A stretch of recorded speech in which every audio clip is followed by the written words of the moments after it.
Gedimino miesto darželis yra įsikūręs Pavilnių regioninio parko kaiminystėje, visai šalia miesto centro. Ugdymas mūsų darželėje paremtas Reggio Emilia filosofijos elementais. Skatiname vaikus tyrinėti juos supantį pasaulį, pažinti save, savo ir kitų emocijas.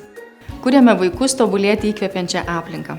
Organizuojame patyriminės veiklas, žadinančias vaikus susidomėjimą ir įsitraukimą. Per žaidimą skatiname vaikų bendravimą ir bendradarbiavimą. Darželėje didelį dėmesį skiriame ugdyti tiek vaikų gebėjimus, tiek meninę raišką. Taip auginame drąsias, žingeidžias ir kūrybiškas asmenybės. Dažnų išvykų į gamtą metu pažindiname vaikus su gamtos mokslais. Numikon veiklomis laviname loginį, analitinį mąstymą ir stipriname vaikų kūrybiškumą. Kimočių žaislų pagalba vaikai atranda, suvokia ir mokosi įvardinti savo ir kitų emocijas.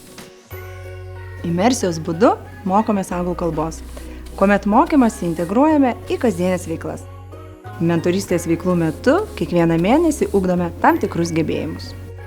Ugdant meninę raišką, vaikai kiekvieną savaitę dalyvauja šokio, muzikos, dailės ir teatro užsiėmimuose.